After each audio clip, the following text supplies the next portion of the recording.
Hello everyone, welcome back to another episode here of Talk Tottenham here with your host Tom. Next up for Spurs in the Premier League is tomorrow's match in the afternoon at home to Bournemouth. Spurs come into this game having obviously lost in the last game 4-2 at Brighton. It only seems like a day or two ago. That's because it was,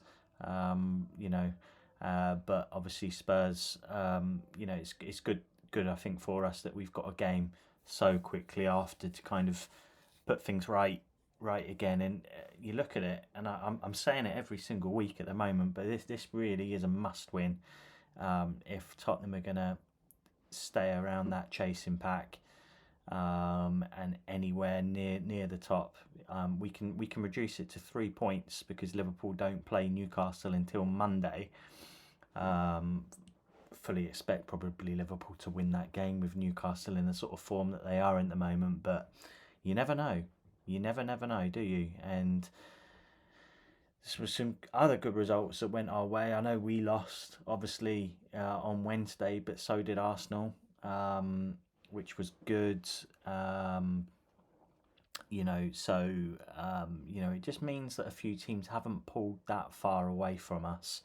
So guys, in this video we're gonna go through my predicted lineup for the game. We're gonna have a little talk about the injury situation, and I might also give you guys some thoughts as well on my thoughts for the January transfer window and where I think Spurs should strengthen and how many maybe signings we're likely to get through the door. So yeah, let's talk about the game tomorrow, home to Bournemouth. I remember this game very very well in April, when we were in obviously terrible form towards the end of kind of Stellini's. Was Stellini in charge? And I think it might have even been Mason actually towards the end of last season. But the atmosphere around the club was so bad, wasn't it? It was awful back then. I mean, how times have changed. 8 months later, we are where we are. We go into this game really, really confident, but Bournemouth have just excelled. They just go from strength to strength. And when they got rid of, was it Gary O'Neill, wasn't it? They got rid of Gary O'Neill. I thought that was the biggest mistake ever. And he's gone on to prove that at Wolves. He's a brilliant manager. But whoever Bournemouth have got in charge, and I to be honest, I don't know the name of the chap. I think is he a Spaniard? I'm not sure. But whoever he is, they have just absolutely gone from strength to strength. So they know what they're doing there.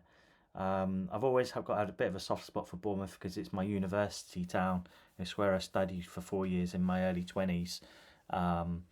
But yeah, just what a brilliant,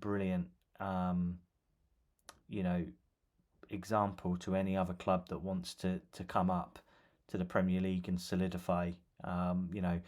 Very impressed by their football. Dominic Solanke, I like Adam Smith, Billing in midfield. We've got to watch out for him. He looks like he's destined for bigger things. I couldn't really tell you too many more of their players, but they just seem to just gel so well, don't they? I know there's a chap in their team who Spurs have been linked with a few times. Is it Lloyd? I think he might be their left back.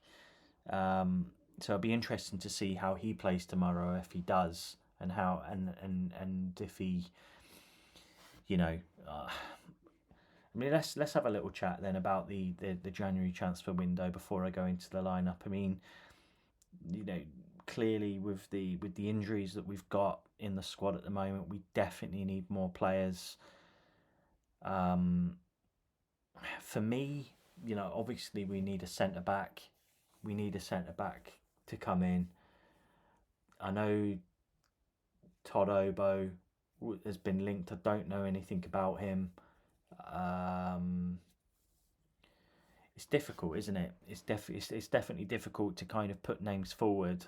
Our club's likely to want to let their best players leave in January. It's doubtful. It's very, very doubtful. But centre back, I'd be looking at a centre back. I'd be also looking at a striker as well. I definitely don't think that we've got enough to take us through. It was really good to see Valise scoring against Brighton, but with Sonny off to the Asia Cup in January, it just leaves us so short. You know, then we lose Sarr and Basuma as well. They're going to be missing. I've got no idea how long these cup competitions last. Is it a month? So yeah, we could be losing those sort of players for a month. So I don't know if Tottenham are going to be wanting to be doing loans, or whether or not we will actually go out and sign players. We needed that centre back anyway in at the start of the season, so I fully expect the club to go and sign someone. Would we go back in for Tapsoba? Looks like he's got a hefty price tag. I've seen some reports that saying it could take more than 50 or 60 million to get him. I don't remember that being the price at the time though. In the summer, I thought it was more like 40. So he's obviously maybe he's just had a really, really good start to the season. Striker wise, who would I be looking to get in? Yeah, just thinking of Premier League players, to be honest. I mean, yeah, it's maybe Solanke. You know, is he the sort of player that Spurs could be looking at? What about João Pedro, who's just popped in a couple against us for Brighton? That they could be options. Anyway, I might revisit the transfer window at the end of the video, guys. But let's move on then to tomorrow's predicted lineup for the game. In goal, obviously the man himself, Venom Vicario. More good saves in that Brighton game to keep us in it. But obviously, you know, it was a poor showing, guys, wasn't it? You know, it was a poor showing at Brighton. And, you know, obviously it was a below par performance from everyone. But Vicario, by all accounts, kept us in that game. So absolutely brilliant again. Coming in at right back for me will be Pedro Porro. You know, looking for him to kind of get back to his sparkling best. I think he was a little bit below par in the last game. So centre backs. This is interesting, guys, because I know Emerson Royale didn't have a good game in the last one. Without watching the full game, I know that he's coming for a bit of criticism. So Ange just got a decision, you know, that clearly doesn't favour Dyer. But I just wonder for this game whether or not he might be tempted to put him back in. I know Ashley Phillips is fit again, but doesn't look like... I'd be surprised if Phillips plays. I'd be surprised if Emerson played, to be honest, as well, after that performance.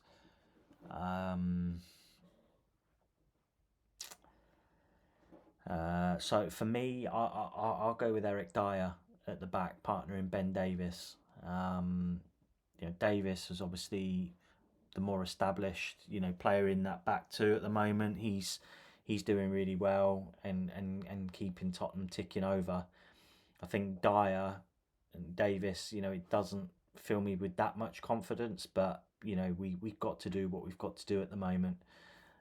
The only thing with those two are, you know, they're going to have their hands full with Solanke. He's got pace and he's really, really good in the air. That might be why I go for Dyer over Emerson, because Dyer, you know, say what you say about him, he is good in the air and he can defend set pieces well. And Solanke is very, very good in the air. He scored a number of very good headers recently at United and at Nottingham Forest as well. So yeah, but for me, Dyer and Davis at the back, and then left back, Destiny Udogie, who, you know, I know finished that game against Brighton really strongly, and I think that's really the way that we need to look at the game against Brighton now. Yes, it was a really gutting result and a disappointing performance, but we finished the game really, really well. Can't ever remember a game with Spurs losing 4-0 and then they go back to score 2 at the end.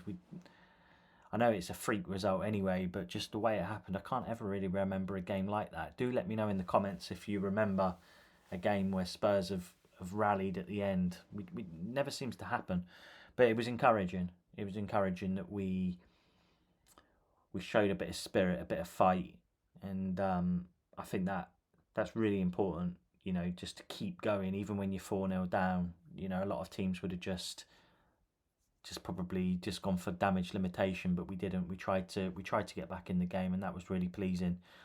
So yeah, my back five: Vicario, Porro, Dyer, Davis, and Udogie.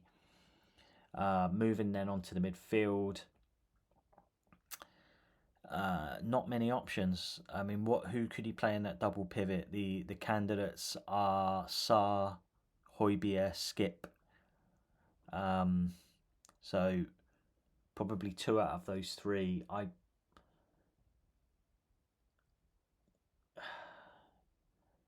think Sarr will start, but Sarr, I don't know what's going on with him at the moment, but it feels like the wind's been taken out of his sails in the last couple of games, which is quite disappointing. We all, when Sarr plays well, we seem to play well, but I feel like he's lost his legs or lost a bit of energy in the last couple of games, and you do wonder whether or not it's because of this sort of AFCON Cup coming up. I know other people have said that about Sonny as well, and are they saving their legs? I really hope not, because they're bread and butter, and what they should be focusing on is Tottenham before these international tournaments. And I know, people might disagree with that, but for me, that it's no question. It's no question. They should be leaving absolutely everything out on the pitch, but hasn't been happening, and we're going to have to put everything into the performance to try and get the win against Bournemouth. It's such an important game before the United game comes around. To answer that question, I would play Sarr, and I would probably go with Skippy in this game. I just feel that,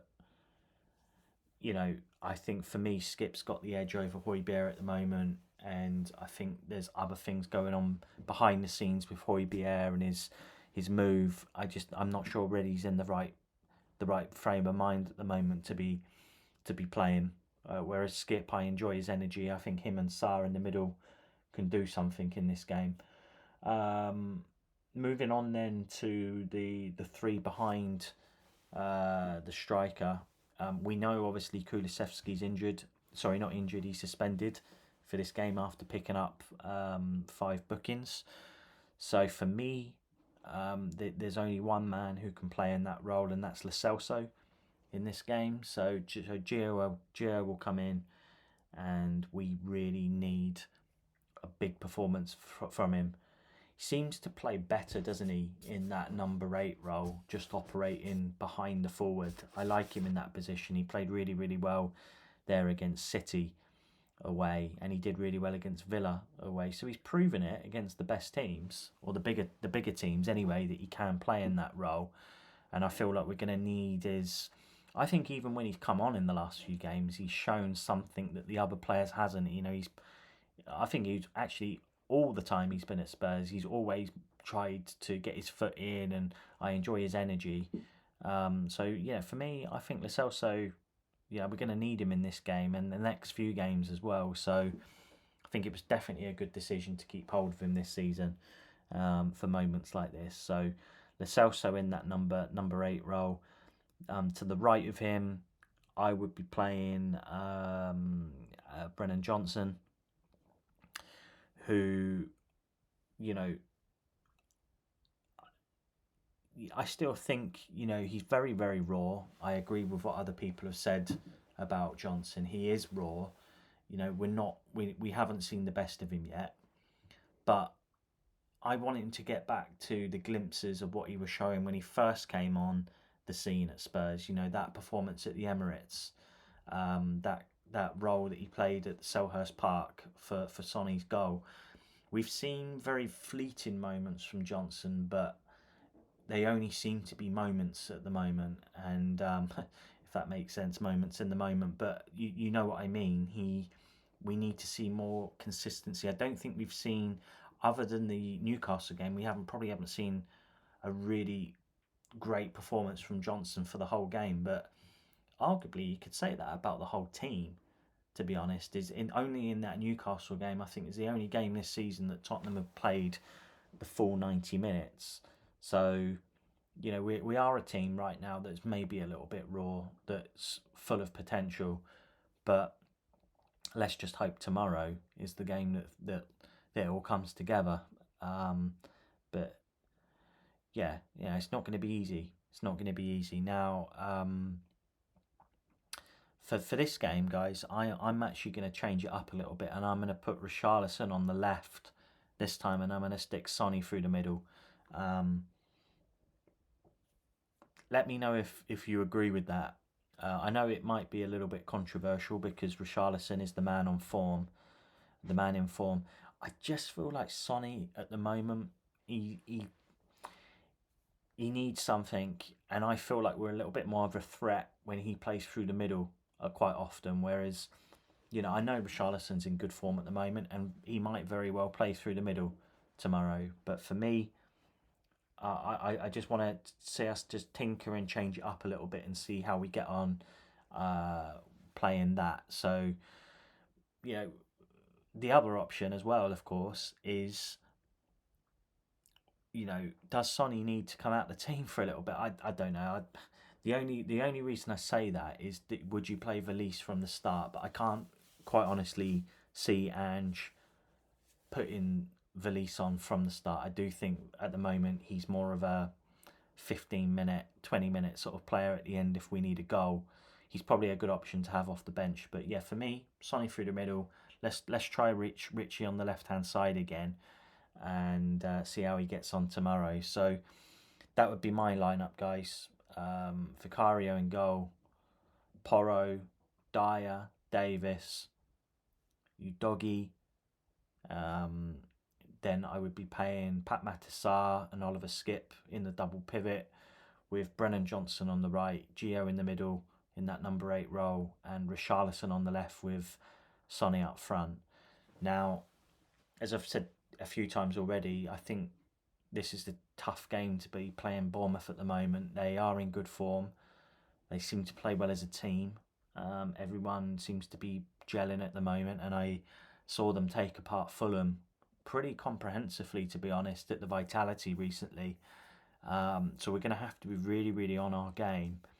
Let's just hope that we can put everything right that happened down at the Amex, a couple of nights ago. So I do think that we'll bounce back. I can see Spurs winning this game. I think we'll probably win 3-1, but I don't think we'll have it our own way. And I think Bournemouth will cause us a number of scares.